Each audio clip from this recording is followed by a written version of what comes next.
Hello internet and welcome back to my channel. My name is Alex, otherwise known as Puggapillar across all my social platforms, and I'd like to start today's video by acknowledging that yes, I'm giving this movie way more attention than it deserves. But adding to that, this is all your fault. You all voted for another video on this, so fuck you. There's also like barely anyone covering this movie at all if you are to try and search it. Maybe because the movie is literally shit.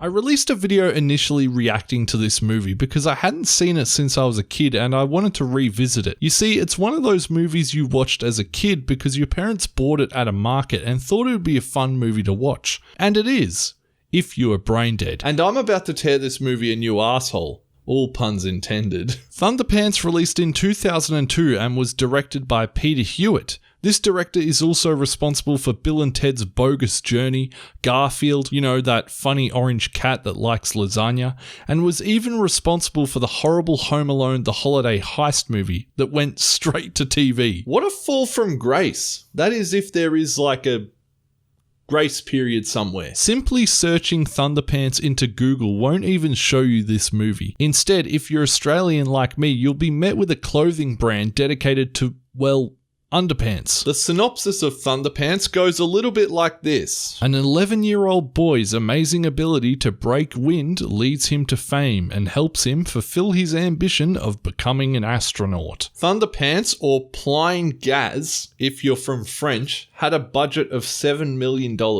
and only earned back $3 million worldwide. Ouch. This movie did so poorly that it received a straight-to-DVD release 5 years after it was made. The movie begins with a woman giving birth. You freaky guys can keep your pants on because nothing gets shown. Discount Helen Bonham Carter is in labour, and honestly I thought this woman was Helen when watching this until I did some Google stuff and found out she was actually in Pulp Fiction. All of these actors and actresses upon researching have been in some incredible movies. For example, Mrs. Smash is played by Brenna Gallagher. I've definitely butchered that. Her husband, Mr. Smash, which he definitely did if she's now giving birth, was in movies like The Force Awakens and TV shows like Chernobyl. Eventually, a baby is launched out of Mrs. Smash and quarterback Conan O'Brien catches it. I'd like to point out that no one is alarmed that a baby just went airborne and was caught head first. That baby is dead. Roll the credits. The happy couple hold on to their newborn before it drops a fart on them, which leaves them even more surprised by the fart than before when the baby nearly hit the roof. I'm also very positive a baby doing a fart wouldn't surprise you that much. Patrick Smash has uncontrollable gas, which means he farts all the time, and that means that throughout the night the parents can't sleep because all they hear is Thunderpants also has 50 farts in it. I don't know if that's accurate. I actually lost count. I actually tried counting the amount of farts in this movie and I lost count. Mr. Smash goes to check up on their son and is almost knocked out by the smell. And then Patrick does a fart that launches his father into the wall. Recovering from the injury that he received from his 6-month-old baby, Mr. Smash holds Patrick as he continuously farts. I don't know about you, but I'd be putting that fire out. There's too much gas in the room. Mr. Smash comes up with the bright idea to put Patrick inside a garbage bag so that the boy's farts are contained. Should have put the whole boy in there, to be honest. The bag obviously expands and pops when it comes into contact with scissors, which is bad parenting 101. Never leave scissors like that around a child. I'd like to ask Mr. Smash what his thinking process behind this was, because even if the scissors didn't pop the bag would have eventually reached its limit and popped itself. And how do you change the bag without letting all the gas escape? Another solution this absolute fucking idiot has is to attach a tube to his son's ass and have him fart out the window. This very clearly doesn't work when Patrick wanders outside his cage and pulls the tube out. This tube then lands directly at Mr. Smash's face and then... Did I mention that Patrick farts all the time? This sends Mr. Smash to hospital and eventually leads to Mr. Smash just leaving the family altogether. I kid you not, Patrick's farting caused his parents to get a divorce. And this plot point is never touched on again. He simply just disappears. I'm so sorry, Patrick, but that must stink. Following the divorce, Patrick's sister hates him and Mrs. Smash legitimately turns to alcoholism. Well, that's what's implied. She's very clearly just drinking water. Patrick is a little older now and on his first day of school, guess what he does? I can't believe you got it right. He made a friend. And yeah, he farted. Or gave it away. Patrick and Alan become best friends because Alan has smell blindness. Yeah, that's a real thing. So this means that Alan can't smell any of Patrick's farts. But he'd still be able to hear them. Patrick's smash is now played by Bruce Cook, the older version of Patrick in the film, and he's being bullied by Crab or Boyle. I don't know which one it is. Bruce Cook, the guy who plays Patrick in this movie, just stopped acting after this movie came out, by the way. There's something that I find so hilarious about that. Now, to make this movie funny, the kid has to be fat, right? A fat kid with uncontrollable farts? That's funny, right? I'd like to imagine if they had someone like Rupert Grint's character be the one with the uncontrollable farts, and if it would be the same. Damon and his two goons take Patrick's lunch and pour it on the ground. The wide-angle shot shows two teachers and plenty of other students just not helping the boy out, so I guess this school just endorses bullying.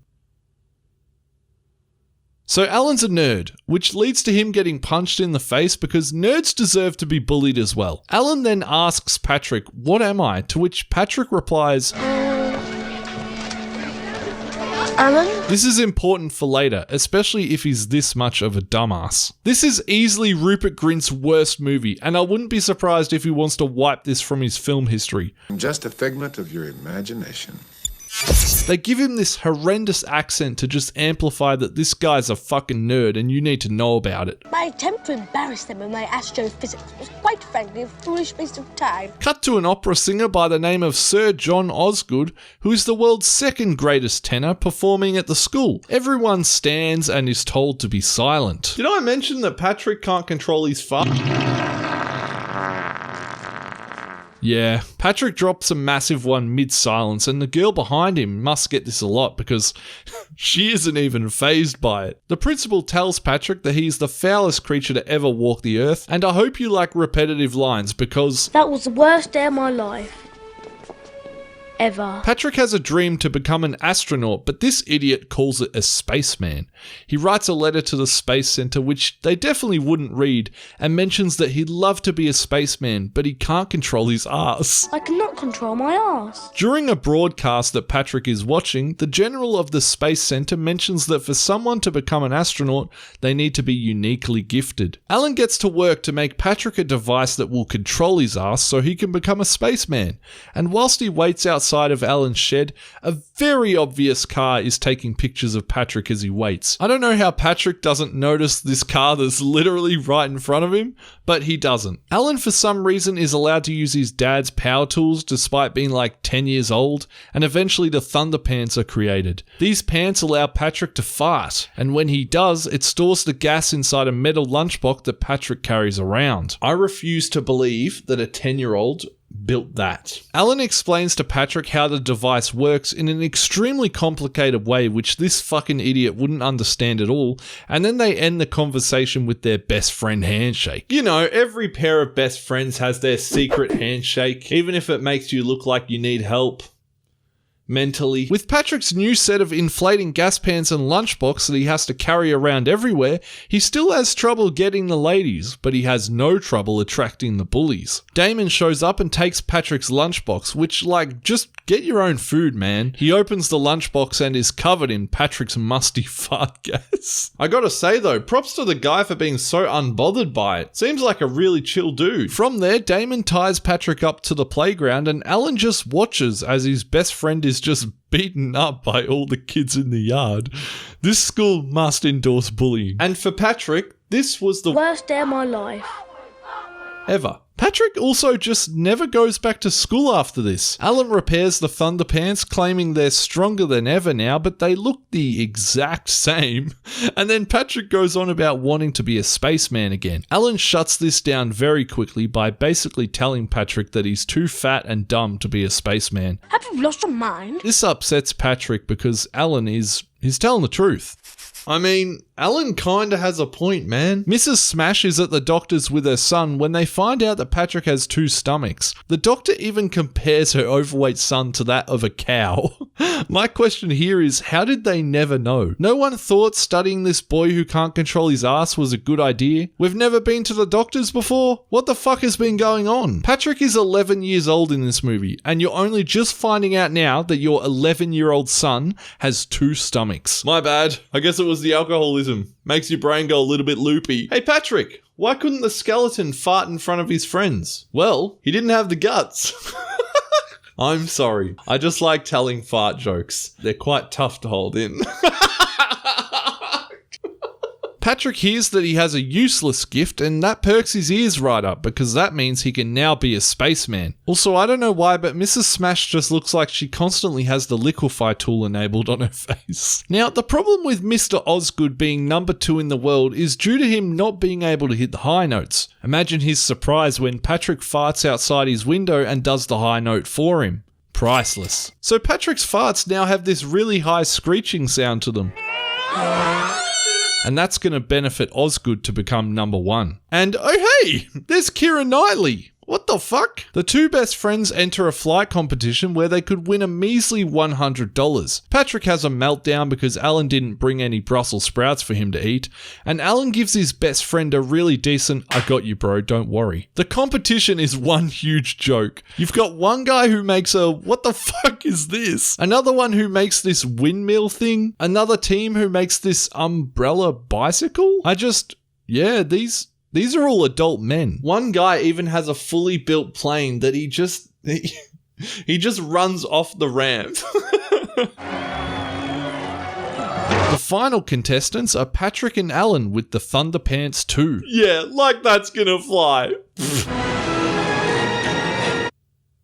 It flies. Not only does this just not make sense, he also holds this fart for 1 minute and 33 seconds. I'd know that because I timed it. Patrick's fart is also that powerful that it can just levitate both Alan and Patrick in the air on this massive machine. The only time I've ever gotten air with a fart like that was when I had cheeks spread. The 2 best friends win the competition and get the $100 prize, which might actually help Patrick buy some new underpants, because I know for a fact those are now stained. Agent Smith and his buddies are the ones spying on Alan and Patrick in what is definitely a car on set in front of a blue screen. They were watching the event and want to contact Alan. Patrick goes up to Damon and his goons and farts at them. They all start retching and Damon even says, "What is that?" "Bro, what do you mean? You've been around this kid bullying him for ages, and you also opened up his fart box. You legitimately got his musty-ass gas all up in your face and now you don't know what it is." A hilarious chase then takes place where Damon just walks away from Patrick. I say hilarious because Patrick just follows Damon everywhere with this slow walk. Like, man, just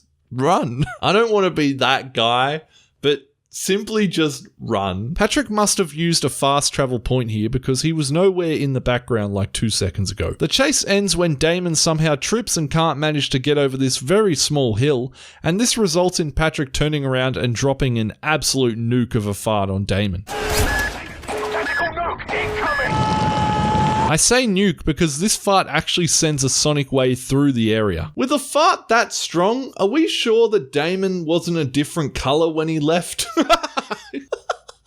For Patrick, that was The best day of my life. Ever. Patrick sees Alan get into a black car and then finds out from his father, who looks identical to Alan, that Alan has moved to a new country. Yep.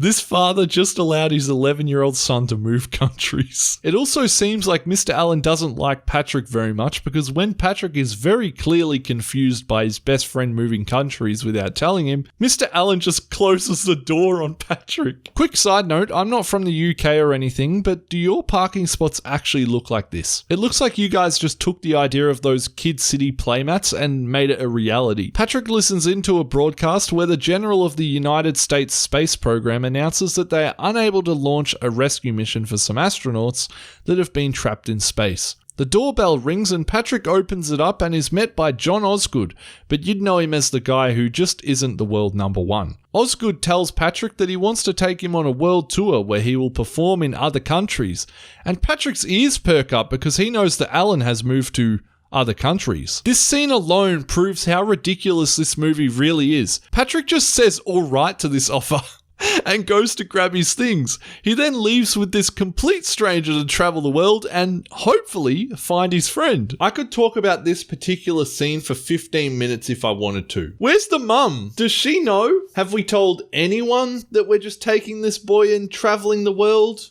Does Patrick have an up-to-date passport? What does Patrick have in that little bag of his that he's taking with him? Has Mrs. Smash decided to file a missing persons report on her son at all? Is this movie trying to normalize an actual abduction of a child? Just to be clear, we are all aware that this child is essentially being kidnapped. Yes? And of course, the final question being, what? Why are the police calling me? So that's what happens. Patrick just leaves home and travels the world with Osgood. This means that Osgood can now become the number one as Patrick performs the high notes for him. Patrick has essentially been kidnapped, and it reminds me of this other case that isn't really that well known. McCain. Where's she gone again? Night after night, Patrick performs the high note with his ass and no one notices this chubby little guy on stage and asks, who's that? Why does he bend over whenever a high note is performed? What's that horrendous smell that follows the high notes? Jeez! There's a section where they show Patrick travelling to other countries and meeting the people that live there. Australia's my favourite because it's such a stereotype of outback Aussie with a fucking cork hat. But they're in Sydney. If anything, Patrick would have been stabbed to death by an Esche. I'm not offended by this, just so you know, but if you do ever visit Australia, try to find someone that looks like this. It'll be like trying to find a needle in a haystack, mate. Now, where's me fucking VB? Anyways, night after night, Patrick smashes. Patrick smashes out the high note for Osgood, and this eventually leads him to become the number one. Mr. Osgood has become the number one in the world, and you know what that means. Lots of money, and most importantly, starving an 11-year-old child and demanding he keep practicing so he can earn food as a reward. Because that's perfectly normal for a kid's movie, right? May as well chain the child up. Osgood leaves the room, and Placido P. Placido... that is literally this guy's name, who's now the number two, overhears a strangely familiar sound. Placido may look familiar, and that's because he's been in far better roles than this. He's played by Adam Godley, who has since gone on to be Pogo in The Umbrella Academy, Mr. TV from Willy Wonka, and in Breaking Bad, a TV show that I have never actually watched before. He follows the sound and finds a boy in the room just farting. Patrick is completely oblivious that someone has entered the room until Placido makes himself known. Patrick is a dumbass. Placido then finds out that Patrick sings the high notes for Osgood, because Patrick just straight up tells the guy. And I'll sing the high bit with my arse, Mr. Cedo. I can't believe this is a real movie. Rather than asking Patrick some more questions, Placido decides to spike the food Patrick is going to eat with a laxative.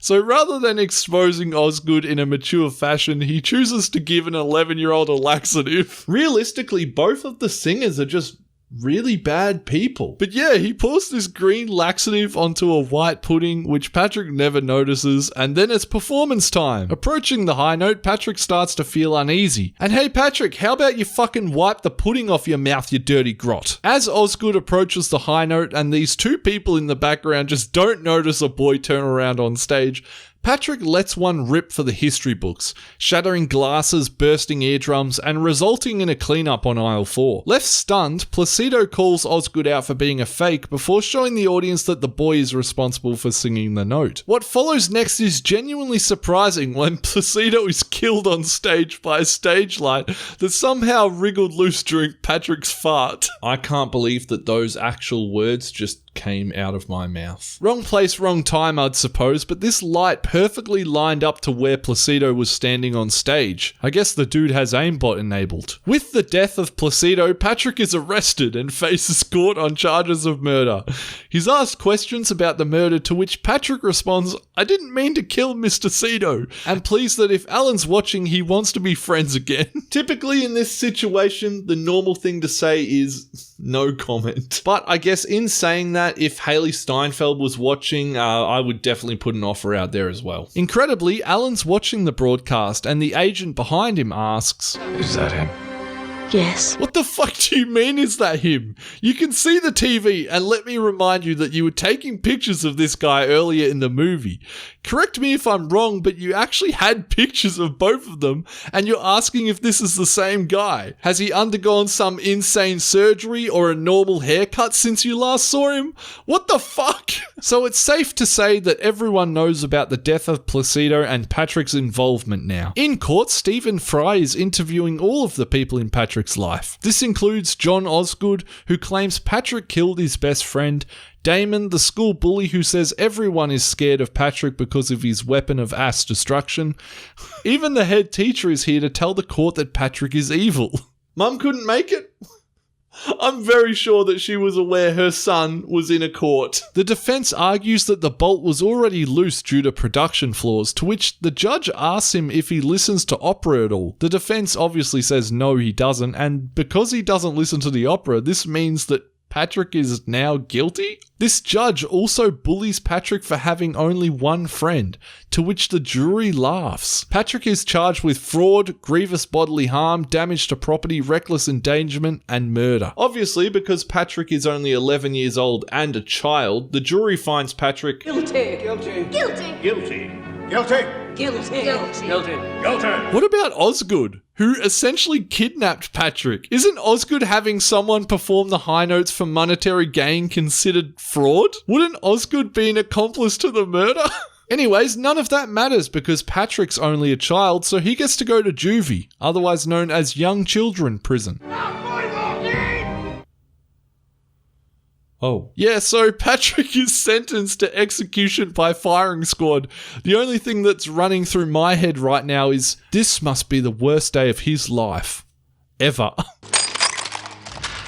Are we really doing this? Of course not. This isn't Live Leak, you sick fucks. Patrick is saved when a car pulls up in front of him and discount agent Smith gets out. The United States government has authorized the transfer of Patrick Smash into their hands. And luckily for Patrick, this means he gets to live. Though if he keeps looking around like that in the background, it might not be for very long. Could you imagine if the car got stopped at just one traffic light? I can. And it's not pretty. They leave the jail. Patrick asks if he can fart inside the car. He does, and is escorted onto a private jet. Patrick sees a picture of his best friend Alan, and, well, he cries because there's no food on the plane. I'm just kidding. It's because he misses his best friend. I also think that the movie forgot that this boy farts uncontrollably because he hasn't farted since the Placido incident. Yeah, you know that one thing that this whole movie is centered around? Me neither. I guess you could say he's been shitting his pants with everything going on. So after a little while, it turns out that Alan is also on the plane, but they didn't want to show Patrick right away for some reason. Maybe it would help with his trauma or something, I guess. Why are the adults in this movie so mean? Patrick's obviously excited to see Alan because they can finally do his dream, and it's just occurred to me that Patrick is a selfish brat. He only cared about finding Alan so that they could achieve his dream. Anyways, the space agency has brought Alan and Patrick in to hopefully launch a rescue mission, which, yeah, if you think about it too much, you're gonna hurt your brain. They arrive at the space center where they meet the general who tells Patrick that he is a fruit from God and conveys that without Patrick they wouldn't be able to rescue the stranded astronauts in space. What the movie is trying to tell you here is that there is no such thing as other space engineers or really smart people or whatever they're called, and that their only hope is legitimately a young child that has two stomachs. I'd like to remind you that this is this movie's version of NASA. The very underrated space program that probably no one knows about. You guys don't have spare astronauts or, rockets lying around? You're trying to tell me you're really that understaffed? If you are you taking applicants, furry animal applicants to space? I heard you shot a monkey or a dog up there once. I'm going to send you up there. My point here is further proven when they open a high clearance door and it's revealed that they just have an entire team of children working for them. Upon rewatching this movie, this part alone almost sent me to space. The joke here is that adults are stupid and don't know how to launch a mission into space, so all the kids do the research and planning. This scene also just goes to show you how bad children acting can be sometimes. The children organize and plan all the missions at the space center whilst the adults go out to find other children with special talents. That's legitimately what the movie says. That's some fucking dark web shit right there. Has anyone seen these kids for sale online? And it's never truly explained how these children ended up here. And we clearly saw earlier in the movie that Patrick just left without telling anyone, not even his mother. Is this the same for these kids? They all had passports? Even the one that looks like Dora the Explorer? What is she, like 7 years old? Do their parents know they're here? Is the FBI gonna get involved, or are all their agents children as well? What the fuck? Anyways, they need Patrick to launch a rocket into space with his ass. Yeah, I know. They show Patrick the plan with this terrible animation. I'm sure there was a child who was an expert at 3D animation they could have kidnapped or something. They show off other potential astronauts alongside Patrick eating a chocolate bar. So that just goes to tell me that they haven't got the gas. And honestly, man, if that's the case, just go to a petrol station. Discount Agent Smith even tells the general that Patrick has failed every mental and physical test to make sure he's ready for the launch. The general still gives him the all clear, and this guy is just, he shouldn't be in charge of this place. They test out a rocket cylinder on Patrick's ass and, well, it works. I don't know how it doesn't send him over the bar, but oh well. Just out of curiosity, does anyone have any marshmallows we could toast? I may have just found the perfect fire. It's time. He's given the all clear and says bye to Alan with his stupid nose thing. Patrick Smash is about to launch a rocket into space with his ass. It's broadcast globally, of course, and everyone's watching. Patrick even gets to meet the president that at the time was so intended to be George Bush. Until they cut to a wider shot and you can very clearly see it is not, in fact, George Bush. A heroic walk to the rocket with a cheeky little ass shot, and it's time to shoot this gassy little mofo into space. He's even got his old mate Brussel with him. You might want to go back to the doctors, my friend. That ass has a crack in it. Cut back to Mission Control, and Houston, we have a problem. There's a possibility that 20 seconds into the launch that the rocket will lose communication and life support and then explode, killing both the rocket and Patrick. There's also said to be a 79% chance of this happening, so it's very high risk. Now, normally this would mean cancelling the mission, right? No. Nope. The fucking general of this space center leaves this decision up to Patrick, an 11-year-old boy. This 60-year-old man pretty much goes, well, if the kids want to go, then we go. No! Regardless of how extremely dumb this part is, Patrick says it's always been his dream to be a spaceman, so he wants to go to space. With it being broadcast on TV globally, everyone sees Patrick's message, even his mum.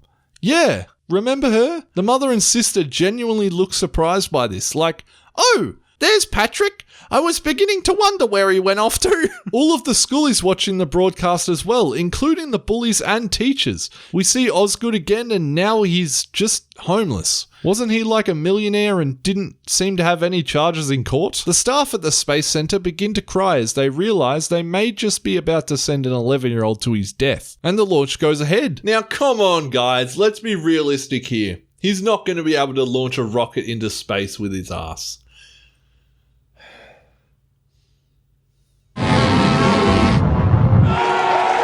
Are you fucking serious? The rocket is successfully launched, but then the rocket goes dark and loses communication and Patrick dies. And that's how the movie actually ends. You didn't expect that, did you? Well, neither did I. You really thought they would kill Patrick off? I hope so too. I mean, I hope they wouldn't as well. Patrick's alive and well, still farting away into space. Everyone celebrates, even the high school bullies are applauding, which is surprising considering he dropped a sonic wave on Damon. We get to see Patrick just straight chilling in space. And he leaves us with this movie's overall message, that if you think you have problems, take those problems and use them, because you might be able to make your dream come true. Patrick is living his dream of being a spaceman at the age of 11.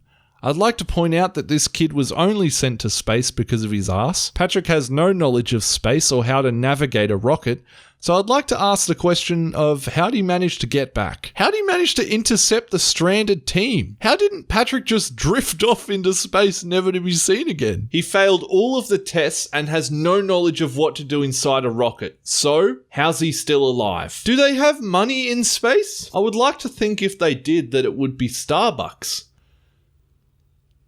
The movie ends with Patrick becoming a national hero and is paraded through the streets. His mother still isn't in the picture at all, so I guess she just fucking hates his guts for causing the divorce or something. It ends with a line you would all be too familiar with by now, because for Patrick, it was the best day of my life. I'm never going to watch this movie ever again. And that's legitimately all I'm going to say, because watching this movie, it was the worst day of my life.